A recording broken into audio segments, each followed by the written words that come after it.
Mereka bilang ini Rp1.000, ya kan? Tapi makin lama di dalam isi riba, Rp1.000 yang dulu bisa dipakai untuk membeli 50 kg emas pada tahun 46, ketika pertama kali diberikan rupiah, hari ini diberikan tukang parkir pun tidak mau. Maka mereka ganti gambarnya dengan Soekarno-Hatta, nolnya ditambah 2, menjadi 100.000. Yang 99.000 dari mana? Ya kan?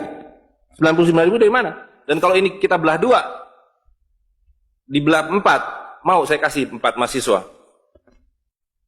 Kemana samannya tadi itu nilainya? Ya, ini seperti sihirnya Fir'aun yang menjadikan tali sebagai ular. Nah, orang Amerika bilang, pedagang Amerika, saya juga punya kertas sendiri, namanya greenback. Tapi kertas saya punya 10.000 kali lipat dari kertas saudara.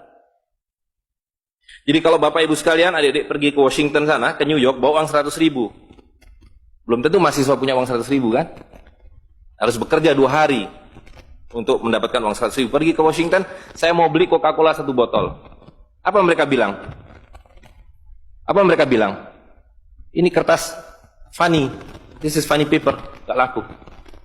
Tapi siapapun datang ke Ternate dengan $100, you punya cengkeh, berikan pada saya. Saya mau beli, you punya Coca-Cola, tapi saya minta 1 truk. Apa yang kita lakukan? Kita berikan Coca-Cola 1 truk, karena mereka bilang, mereka bisa yakinkan kita, selembar kertas mereka 10.000 kali lipat dari lembar kertas kita. Dan mereka bilang, kita punya kertas tidak laku, mereka punya kertas laku di seluruh dunia. Betul nggak? Dengan cara itulah seluruh cengkeh Ternate habis. Pala Ternate habis. Seluruh kekayaan Ternate habis, hanya diganti dengan byte komputer.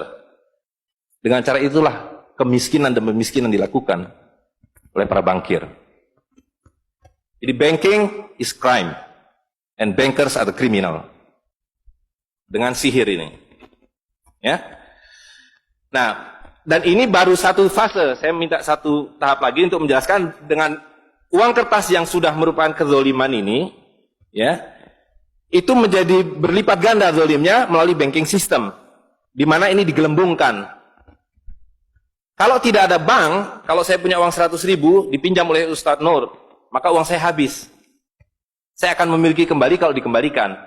Tapi dengan banking system, kalau uang ini saya hutangkan, dia beranak pinak. 20 kali lipat. Uang 100 miliar, kalau ditaruh di bank, maka bank detik itu mencatatkan dalam bukunya punya uang 100 miliar. Betul nggak? Dan itu dilegalisir oleh pemerintah. Bahwa you boleh mengakui itu sebagai milikmu.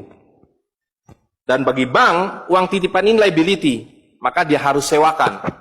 Dia harus pinjamkan dengan bunga kepada orang yang mau beli rumah tidak bisa beli rumah, mau beli mobil tidak bisa beli mobil. Jangan khawatir, saya beri kredit, tapi harus tahan 10% untuk cadangan, ya kan? Dan semua orang dibikin miskin. Misi pokok bank adalah membuat semua orang miskin supaya tidak mampu membeli apapun kecuali berhutang melalui bank. Maka ketika 100 miliar ini diterima bank, maka dia bisa mengutar itu 20 kali dengan bunga katakanlah 10%. Maka dia akan mendapatkan dari bunganya saja 180 miliar. Jadi kalau bank bilang saya ngasih bunga hanya 10%, dia akan dapatkan 200%. Dan dari pokoknya yang dia putar itu, maka dia akan dapatkan 20 kali 90 miliar. Coba lihat, maka terciptalah uang 1,9 triliun, hampir 2.000 triliun. Padahal uangnya berapa tadi? 200 miliar. Yang 1,8 triliun dari mana? Angin, sihir. Tidak ada. Itu sebabnya setiap bank dijaga oleh satpam. Supaya mengesankan bahwa di bank ada uang. Tidak ada uang di bank. Itu kenapa setiap pegawai bank pakai jas, pakai dasi. Supaya orang yakin bahwa uangnya dijaga dengan baik. Karena di situ tidak ada uang. Dan itu sepenuhnya pengelabuan. Jadi bank itu adalah arisan berantai. Kalau kita datang mengambil uang, tapi orang bisa bilang, tapi kalau saya ngambil uang di bank kok ada? Uang siapa yang diberikan? Uang Anda sudah nggak ada. Jadi orang percaya bahwa bank adalah tempat yang paling aman menyimpan uang. Bank adalah tempat paling tidak aman menyimpan uang. Belum Anda keluar dari pintu bank, uang Anda sudah nggak ada. Pembuktiannya gampang. Datang pada hari yang sama, minta saya mau ambil uang saya hari ini. Potong telinga saya kalau Anda dapat uang, kecuali 10% dari nasabah. Bisa dipahami? Ya? Uangnya tidak ada. Itu. Nah, tapi yang perlu dipahami adalah akibatnya. Kalau kita tadi punya uang 100.000, di sini ada satu handphone, maka berapa harga handphone ini? Ceteris paribus kata ekonom. Maka harga handphone ini ada 100.000, ya kan? Tapi ketika ini digelembungkan menjadi 2 juta, sementara sumber daya alamnya tetap, berapa harga handphone ini? Menjadi 2 juta. Dan itu mereka bilang inflasi. Jadi inflasi adalah kebohongan. Lihat ya, dulu ketika Republik Indonesia didirikan, uang yang pertama dicetak adalah 1 sen, paling besar 100 rupiah, 600 rupiah. Uang 1000 pernah didesain tapi tidak dicetak karena terlalu besar. Karena dengan 1000 Anda sudah dapat beli emas setengah kilo. Pada waktu itu 1 gram emas hanya 2 rupiah. Dan mereka berjanji, jangan khawatir, setiap rupiah saya jamin dengan 1,5 gram emas. Sampai sekarang itu berlaku Undang-Undang tahun 46. Nah tapi lihat, karena uang kertas itu sihir, dicetak makin banyak, nilainya merosot. Bebeknya mah tetap, cengkehnya tetap, palanya tetap, tapi nilai uangnya yang merosot. Maka mulai tahun 52, ini pertama kali by the way, ini Bank Indonesia baru muncul tahun 52. Bank Sentral Republik Indonesia itu bukan Bank Indonesia, dulu namanya BNI 46. Tapi Belanda tidak mau. You mau merdeka, you mesti nurut saya. Hentikan BNI 46, ganti dengan bank saya, The Jeffers Bank, menjadi Bank Indonesia. Dan hentikan uang Republik Indonesia, ganti dengan uang saya, Guilders, yang kemudian berubah menjadi uang Bank Indonesia. Oke? Nah, begitu muncul tahun 52, rupiah sudah mulai tidak laku. Dibikinlah uang 1.000 rupiah. Ringkas cerita, tahun 57, uang 1.000 sudah mulai tidak laku. Dibuatlah 2.500 rupiah. Dibuatlah uang 5.000, pertama kali muncul 64, uang 10.000 rupiah. Pak Kano bilang, kita sudah terlalu miskin. Maka uang 1.000 digunduli menjadi 1 rupiah, yang disebut senering. Tapi tidak lama kemudian muncul lagi. Karena uang kertas adalah penipuan. Worthless. No value. Ringkas cerita, Pak Harto dibilang berhasil dalam pembangunan, dia bikin uang 50.000 rupiah. Dengan gambar Pak Harto dan kapal terbangnya. Tapi inilah ilusi yang lain. Inilah sihir yang lain. Semakin besar uang Anda bukan semakin kaya. Semakin uang besar Anda berarti semakin miskin. Bisa diikuti? Maka ketika terjadi krismon, rupiah makin tidak laku, harus dibikin uang 100.000. Dan sekarang uang 100.000 sudah mulai tidak laku. Ibu-ibu sudah komplain kalau pergi ke pasar dengan 100.000. Betul nggak, Bu? Sudah tidak bisa beli apa-apa ini. Maka mereka dua pilihannya. Pilihan pertama adalah mereka akan mencetak uang 200.000, 500.000. Tapi tidak mungkin. Komputer sudah nggak bisa menghitung. Kalkulator nggak bisa menghitung. Hang. Terlalu banyak nolnya. Pilihan kedua adalah digunduli nolnya. Redenominasi. Jadi redenominasi itu bukan untuk mengatasi inflasi, tapi untuk menutupi inflasi. Jadi itu adalah pengelabuan di atas pengelabuan, di atas pengelabuan, di atas pengelabuan. Gitu. Ya. Jadi secara real, uang 100.000 ini dulu ketika Pak Harto masih berkuasa, menjelang jatuh itu, kalau dibelikan telur, dapat 50 kilo. Masih ada yang ingat gak, Bu? Kali ibu-ibu ingat pasti. 1 kilo telur harganya 2.000 rupiah. Begitu Pak Harto jatuh, dibilang ini gara-gara krismon, uangnya sama. Walaupun ini belum ada waktu itu, karena ini masih 50.000 aja udah besar waktu itu. Uang yang sama dengan telur yang sama, tiba-tiba dibawa ke pasar, saya mau beli telur. Bu, hari ini tidak dapat 50 kilo lagi. Hari ini cuma dapat 13 kilo. Karena daya belinya, telur sekarang 7.500. Dan hari ini, kalau di pasar Ternate berapa, Bu, harga telur sekilo? Hari ini. Di Jakarta 20.000. Dan telurnya sama. 1 kilo itu isinya 16 butir, 17 butir, 18 butir. Uangnya sama. Tapi hari ini kalau dibelikan telur hanya dapat 5 kilo. Kemana yang 45 kilo? Itu yang mereka rampok. Itu yang mereka rampok. Dengan melalui apa yang mereka sebut inflasi. Tapi sebenarnya dengan cara penggelembungan uang. Kertas yang terus-menerus nilai. Nah, satu lagi Pak ya, saya minta ini karena ini penting sekali. Ini penting sekali. Nah, sistem zalim ini kemudian difikskan dalam satu sistem politik yang disebut nation state pada level global, kan judulnya kan globalisasi uang. Jadi negara bangsa itu diciptakan oleh para bankir pada abad ke-20. Jadi waktu Indonesia merdeka, Singapura merdeka, Malaysia merdeka, Afrika merdeka, itu bukan kemerdekaan spontan, tapi didesain. Didesain karena kalau dulu mereka mau merampas cengkeh orang Ternate, mau merampas kepala orang Ternate, dia harus bawa serdadu ke sini. Dia harus ambil cengkeh dan palanya. Repot kan? Maka dengan menciptakan uang kertas, mereka tetap bisa mengambil cengkeh orang Ternate, mengambil pala orang Ternate tanpa harus kirim serdadu di sini. Dan karena itu saya kasih merdeka. Tapi satu mesti bikin bank sentral, kedua pakai uang kertas. Supaya saya tetap bisa membeli 1 barel minyak Anda dengan harga 4 sen dolar. Karena mencetak uang ini biayanya hanya 4 sen, 500 rupiah. Ya, jadi berapapun harta yang kita punya bisa dibeli dengan cara itu. Nah, lalu tadi saya sudah ceritakan uang kertas itu dimunculkan bersamaan dengan konsep negara nasional plus hutang negara. You boleh merdeka tapi you miskin. Rakyat penyakitan, rakyatmu bodoh. Tapi jangan khawatir, saya punya uang. Sekolahkan rakyatmu, bikin pembangunan, saya kasih hutang. Ya kan? Nah, jadi tugas pemerintah itu, republik, adalah satu, mengambil hutang dari bank, menghabiskan utang itu, melalui apa yang disebut APBN. Lalu dulu mereka tanya, jadi bagaimana saya membuat APBN? Jangan khawatir, sekolahkan anak-anak pintar kamu ke Berkeley, ke Chicago, ke Harvard. Mereka dididik untuk membuat pembangunan. Lalu dikasih paket hutang, dan diajari, kalau nggak bisa, kirim konsultan seperti John Perkins dan sejenisnya. Lalu ada satu pertanyaan, bagaimana kami membayar hutang kami kalau begitu? Mereka bilang, you punya 200 juta rakyat, pajaki rakyat kalian. Pajaki rakyat kalian. Kalian punya pala, punya cengkeh, habisi hutang kalian.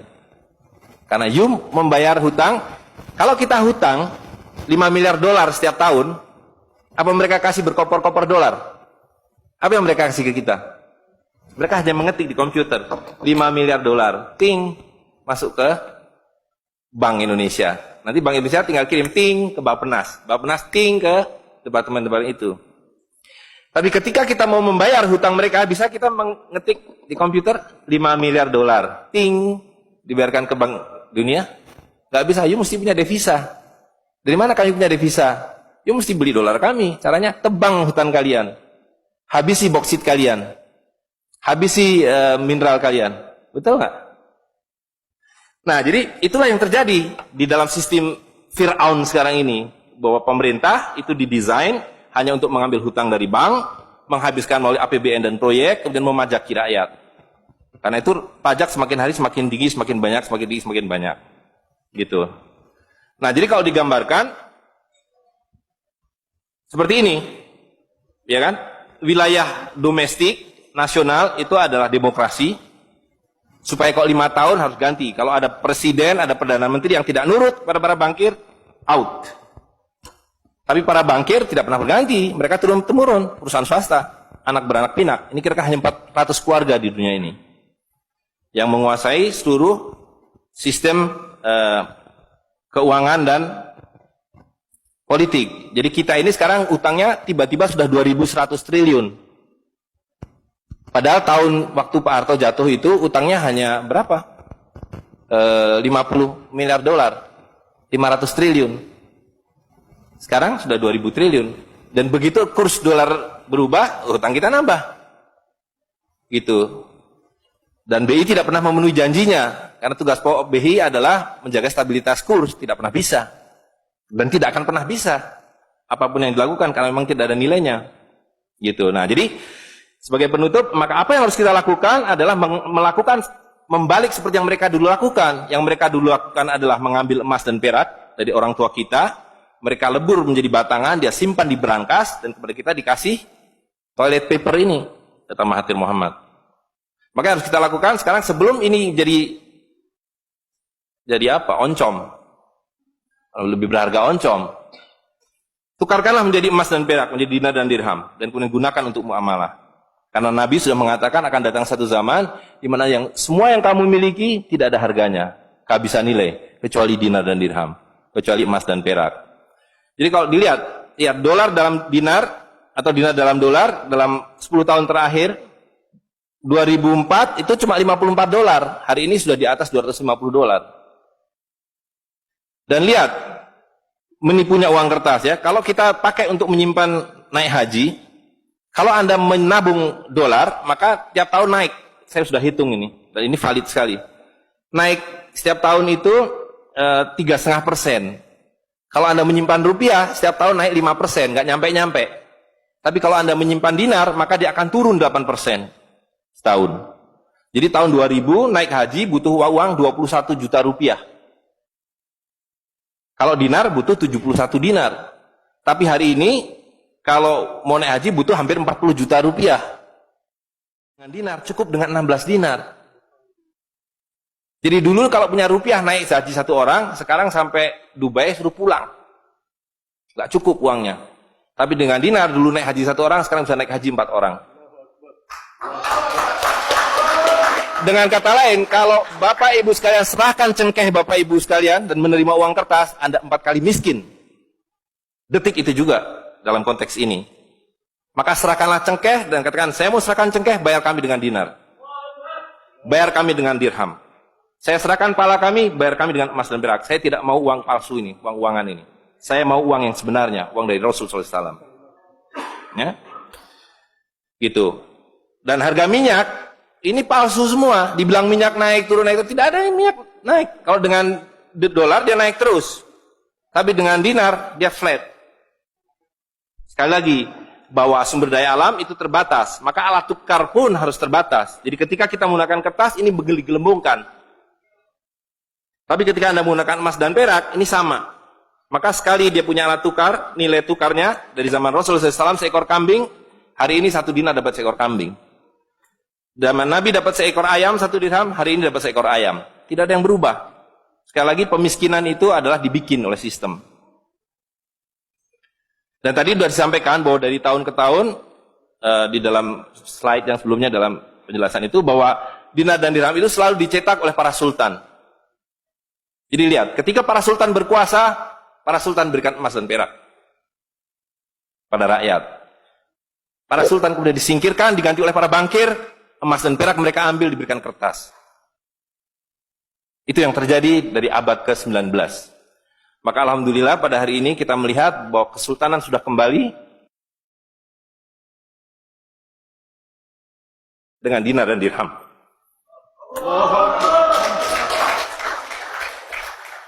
Dan ini adalah awal berakhirnya sistem riba. Ini adalah awal dari janji Allah SWT, yamhaqwahu riba wa yurbi sodakotan. Aku suburkan sedekah dan aku hancurkan riba. Kehancuran riba ditandai dengan seperti apa yang dikatakan Nabi, kehancuran mata uang kertas. Suka atau tidak suka, terima atau tidak terima, ini adalah awal kehancuran. Dan karena itu yang harus kita lakukan adalah supaya kita tidak ikut hancur di dalamnya, kita song-song kembalinya dinar dan dirham. Dan itu berarti kembalinya sultania. Dan Ternate adalah awal dari kembalinya dinar dan dirham dan sultania bersama dengan Kesultanan Cirebon, bersama dengan Kesultanan di Sulu. Jadi sekarang sudah ada ketiga sultan yang mencetak kembali dinar dan dirham. Dan ini akan mengawali kembalinya dinar dan dirham di seluruh dunia.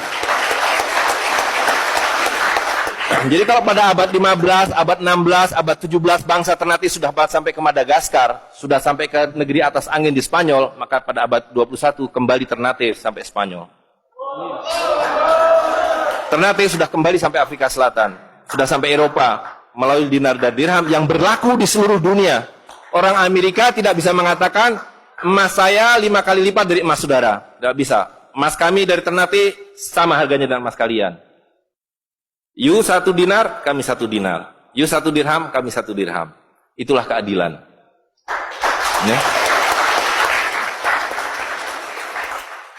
Jadi karena itu Bapak Ibu sekalian, yang terakhir sekali saya ingin sampaikan, dinar dan dirham yang kita bicarakan ini tidak ada artinya kalau berhenti hanya di dalam ruangan ini. Dinar dan dirham harus segera berkemerincing di kota Ternate. Dan Anda semua yang harus memulainya. Tadi 2 orang sudah menyatakan diri sebagai relawan Jawara, jaringan wirausahawan dan pengguna dinar dirham Nusantara. Maka dalam waktu sebentar, insya Allah di Ternate, dari 2 orang ini akan menjadi 2.000 orang